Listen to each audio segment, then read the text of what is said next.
성경을 제대로 읽으면은요, 어떤 변화가 생길까요? 저는 이렇게 봅니다. 한국 사람들은 그 기본이 이 유교적인 전통 속에서 사람 중심이고 현세 중심입니다. 그런데 이런 사고방식이 사실은 안 바뀌어요. 그러다 보니까 기독교는 이것과는 정반대임에도 불구하고 기독교조차 한국 사람들은 바꿔버리죠. 그래서 한국 교회 그리스도인들하고 외국 교회 그리스도인들이 좀 달라 보이는 이유가 이겁니다.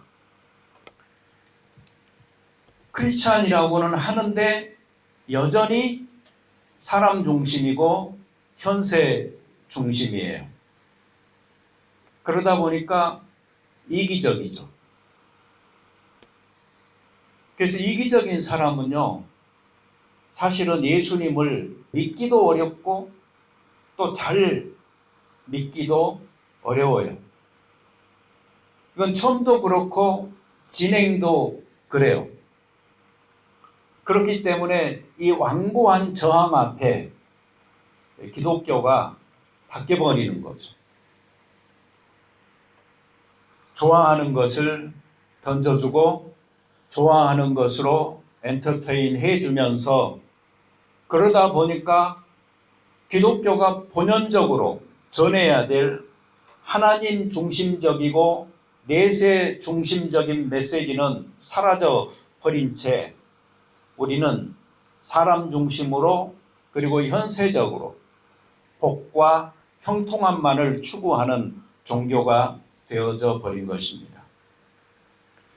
이기주의를 더욱 더 부채질하고 이기주의를 더욱더 메시지나 기도나 예배를 통하여서 강조하는 기독교는 가짜 기독교다. 이렇게 생각합니다. 저는 사실은 몇 달 전에 크리스찬 리뷰지의 계엄에 관해서 글을 한번 쓴 후로 많은 변화를 경험하고 있습니다. 제가 한국에서 그 정광훈 목사님이나 손연보 목사님의 반대편에 서 있는 어떤 목사님이 이렇게 말하는 걸 들었어요. 실제로 한국 교회나 한국 크리스찬들의 80%가 거기에 동조하고 있다는 거예요. 적극적으로 거기에 나서서 편들지 않더라도 그냥 심적으로는 동조하고 있는 그 퍼센테이지가 80%다라고 말을 해요. 그러면서 그분이 설명을 하기를 그 이유가 뭔고 하니 크게 그냥 두 가지다라고 이야기를 하시더라고요. 첫 번째는 기독교가 싫어하는 게 공산주의잖아요. 특히 그 6.25를 경험을 하면서 북한 사람들이 침략해 들어오고 또 예수 믿는 사람들 잡아서 핍박하고 했던 그 경험이 너무나 뿌리 깊게 박혀 있기 때문에 이 공산주의 하면 경기를 일으키는데 이 보수 쪽이 공산주의 싫어한다고. 그러니까 일종의 그 일체감을 느끼는 거라고 이렇게 말을 하더라고요. 그리고 또 하나는 이 반동성애 이념에 사로잡혀서 또 그렇다고 이렇게 이야기하는 것을 들었어요. 그러다 보니까 그들이 아무리 폭력적이고 또 계엄을 일으키고 또 무속을 좋아하고 무엇을 하든 간에 자기들 생각하기에는 그 편이 교회에 더 이익이다 싶어서 그렇게 용인하고 있는 것이다 라고 이야기를 하더라고요. 그래서 제가 이 문제를 놓고 좀 깊이 생각을 해봤습니다. 과연 그럴까라고. 그러다가 내가 생각한 것은 이겁니다. 계엄 앞에 무슨 진보가 있고 보수가 있습니까? 이것은 진영의 대결이 아닙니다. 이건 상식과 몰상식, 진리와 거짓, 지성과 무지, 양심과 비양심, 정의와 불의, 당위와 자기, 평화와 전쟁, 합헌과 위헌, 민주주의와 파시즘, 선과 악의 문제인 것이지 이게 보수, 진보의 문제가 결코 아닌 것입니다. 이 가짜 메시지의 현혹을 당하면은 진짜 메시지가 들리지 않습니다. 우리가 이 세상을 살면서 사람 중심으로, 현세 중심으로 생각하고 살기만 하잖아요. 그러면 하나님 중심적인 그 세계와 또 내세가 보이지 않는 것입니다. 우리가 마치 세뇌당하면 체면에 걸린 듯 점차로 좀비가 되는 현상이 있어요. 여기에서 깨어나야 되는 것입니다. 이 세상에 많은 문제들이 있잖아요. 그런데 사람들은 그 문제를 다른 곳에서 찾으려고 합니다. 그런데 성경은 너무나 간단해요. 글자도 한 글자예요. 뭐죠? 죄. 죄에서 그 문제를 찾습니다. 근데 이 죄가 사실은 오늘날도 우리 속에 언제의 형태로 남아있는 아주 그 뿌리가 되는 근원적 형태는 무엇인고 하니 나입니다. 나. 자아예요. 자기 중심성, 자기 기준, 자기 목적, 자기 계획, 자기 방법, 이기주의 벗어나질 못해요. 자기를 신뢰하고 자기를 자랑하고 자기에 도취되고 자아를 숭배하고 자아를 신격화하는 데까지도 나아갈 수 있는 위험을 안고 있는 사람들이 바로 우리들인 거예요. 이런 나로부터 해방되는 것, 그리고 구원받는 거가 참으로 필요한 것입니다. 성경은 사람이 죄인이다 하는 사실을 숨기지 않아요. 그리고 분명하게 아주 처음부터 지적합니다. 사람은 죄와 허물로 죽은 거야. 그래서 무능하고 연약하고 타락했고 파탄난 거야. 그들은 영적으로 파산 상태야. 이게 바로 기본적인 사람에 대한 성경의 그림인 것입니다. 이런 사람에게는 예수 그리스도의 십자가가 필요한 것이고 깨어남과 깨어짐이 필요한 것입니다. 그래서 그리스도인들은 신앙생활을 좀 제대로 하려고 하잖아요. 그러면은 꼭 필요한 게 이 칭의와 성화입니다. 근데 칭의는 그냥 하나님이 순식간에 우리 속에 은혜로서 이루어 주시는 사건입니다. 사람들은 내가 좀 노력하고 잘해서 하나님 앞에 칭찬받고 인정받는 걸로 생각하는 경향이 많이 있어요. 그러나 하나님께서는 아가페적인 사랑, 다시 말하면 사랑을 받을 만한 자격이 아무것도 없는 사람들에게 은혜를 베풀어서 너 괜찮아. 너가 지금까지 지은 모든 죄, 지금 짓고 있는 죄, 앞으로도 지을 죄 많지만 내가 그 모든 것들을 용서하기로 했어. 그러니 내가 너를 의롭다고 하는 그날부터 너는 의로운 거야. 너는 나의 자녀인 거야. 라고 다가와 주신 사건이 바로 칭의의 사건인 것입니다. 예수 그리스도가 너의 죄를 위하여 십자가에서 대신 못 박혔다는 사실을 믿어?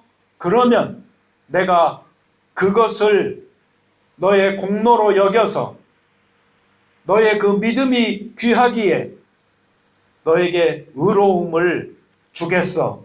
이게 바로 칭의인 것이죠. 그리고 성화는 예수 그리스도를 닮아가는 삶입니다. 이걸 통하여 우리는 하나님과 교제하고 동행할 수가 있습니다. 여러분, 이 단계에 이르는 사람들은요, 죄는 어떻게 된 거예요? 형벌적 의미에서 형벌 받지 않아요. 용서함 받았어요. 죄책과 무거운 짐 다 내려 놓으셔도 됩니다. 그 무거운 죄의 짐을 다 용서 받았다라는 그 기쁨이, 가벼움이 우리에게 있어야 되는 것이죠. 그래서 여러분, 나 죄인이야, 죄인이야, 그건 맞지만 용서 받은 사람이야 라는 이 생각, 이 믿음이 우리를 하나님 앞에서 더 활기차게 살아갈 수 있게 만드는 것입니다. 어떤 사람들은요, 그 한문을 갖다가 이 기독교적인 메시지에 이렇게 결합시켜 가지고요, 한문의 어떤 글자들이 때로는 성경의 이야기와 아주 이렇게 일치한다라고 주장하는 사람들이 있어요. 근데 그 중에 몇 가지입니다. 이 배 선자를 보시잖아요. 그러면 그 앞에 있는 것도 배 주자거든요. 그리고 그 산속 늪, 연이 합쳐진 형성자인데 이걸 더 나눠보잖아요. 그러면 배, 그리고 팔자, 8이라는 말이죠. 그리고 그 밑에 입구가 있죠.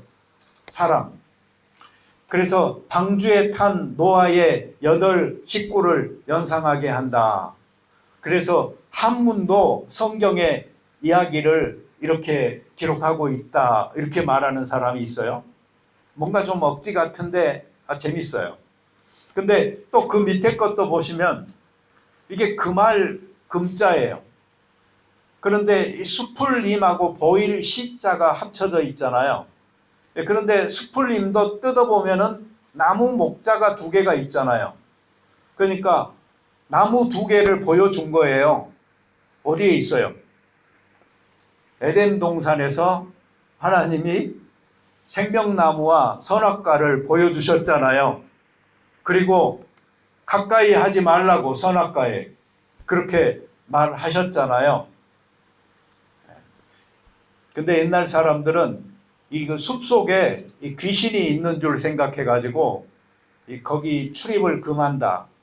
또는 귀신에게 이 제사하는 그 제단이 있는 곳으로 사람들이 못 가도록 이렇게 해서 이 금지한다라는 금자가 생겼다고 해요.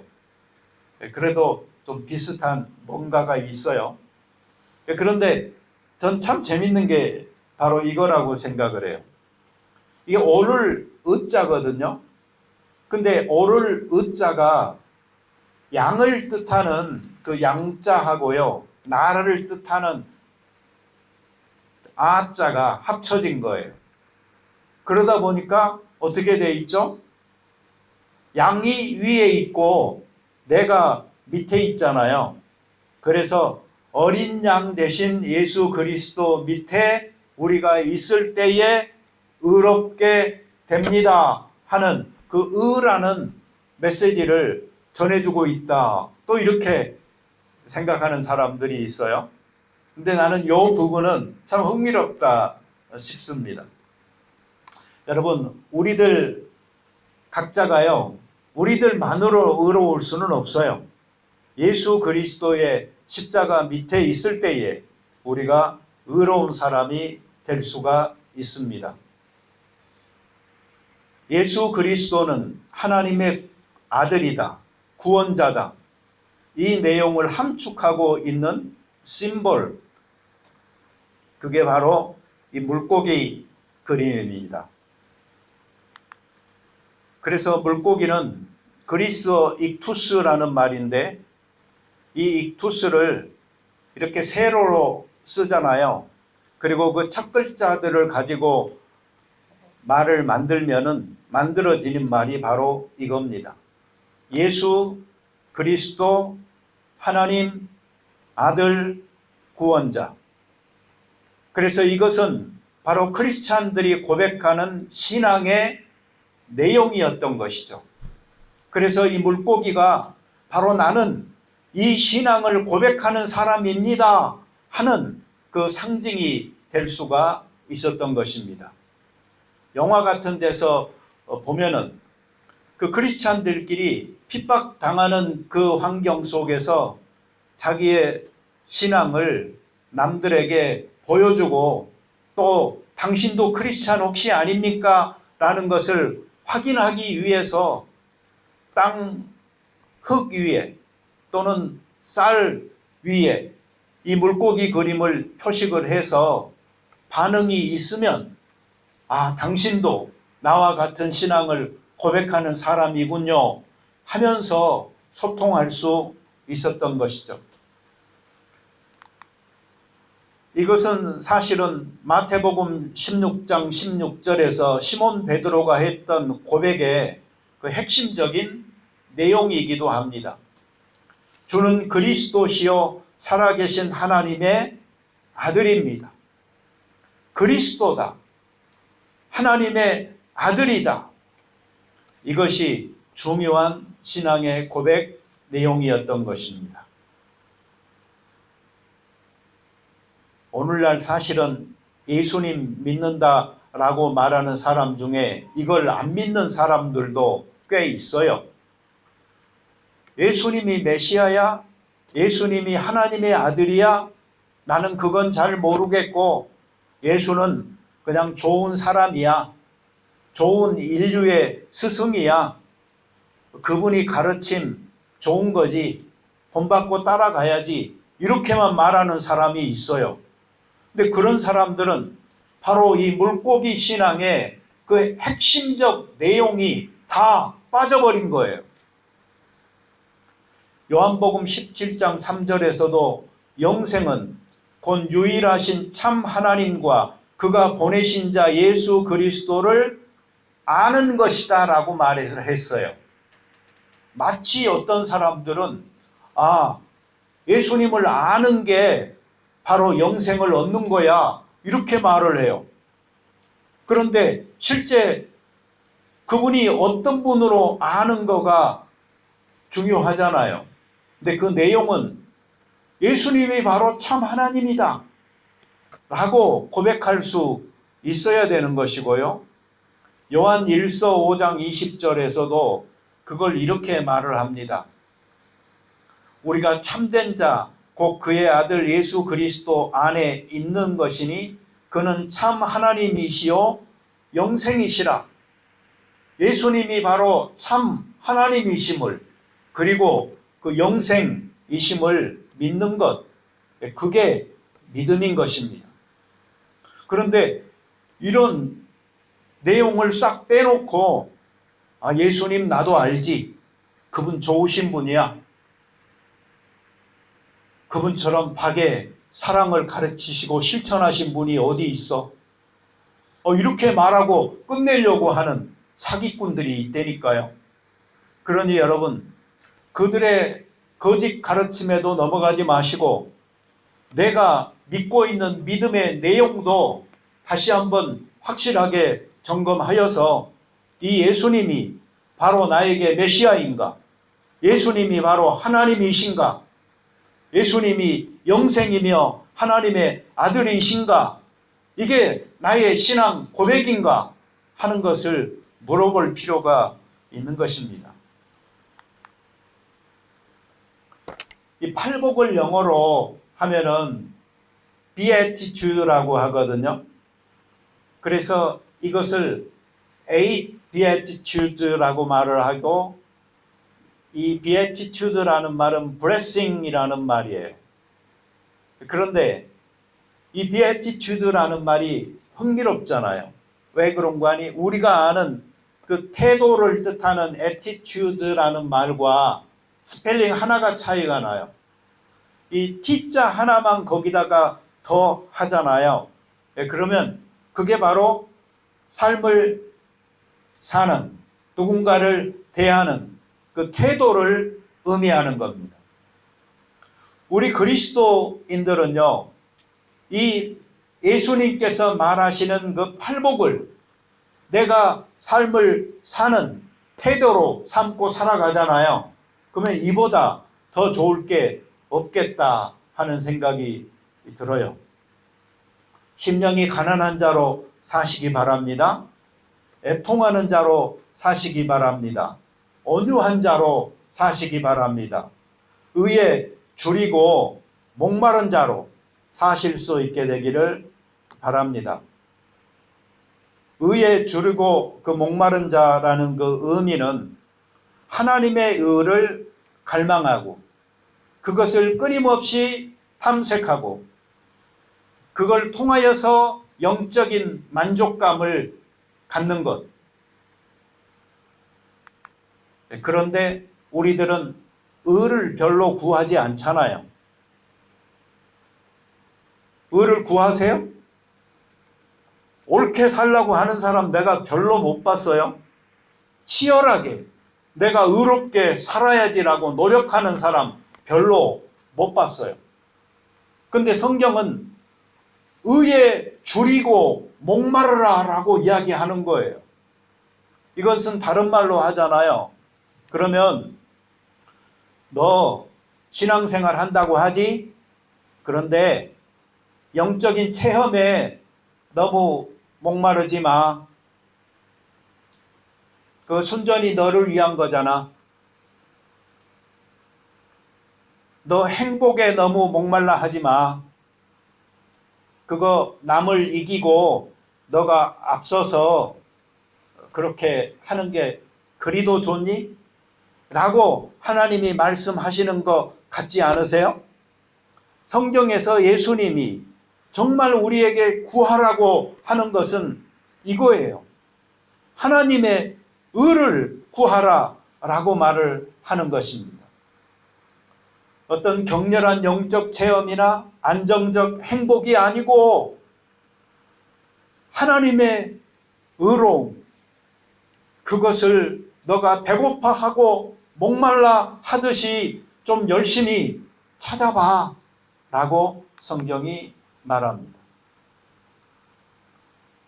신앙생활 한다는 것의 그 기초가 저는 의에 대한 갈망이 되어졌으면 좋겠습니다. 이것은 하나님과 올바른 관계를 형성하기를 바라는 마음입니다. 그리고 내가 영적 성장을 이루어 가는 것입니다. 시편에 있는 구절들을 많이 보잖아요. 그러면 그 사람들은 얼마나 간절하게 하나님을 찾고 또 찾았는지 모릅니다. 하나님이여 사슴이 시냇물을 찾기에 갈급함같이 내 영혼이 주를 찾기에 갈급하니이다. 내 영혼이 하나님 곧 살아계시는 하나님을 갈망하나니 내가 어느 때에 나아가서 하나님의 얼굴을 배울까? 하나님을 찾으세요. 어디 참 좋은 거 없을까 이것만 찾지 마시고 하나님을 찾으세요. 어디 더 좋은 일자리 없을까? 어디 더 좋은 돈벌이 없을까? 이것만 찾지 마시고 어떻게 하면 내가 더 행복해질까? 이것만 찾지 마시고 하나님 앞에서 하나님의 의를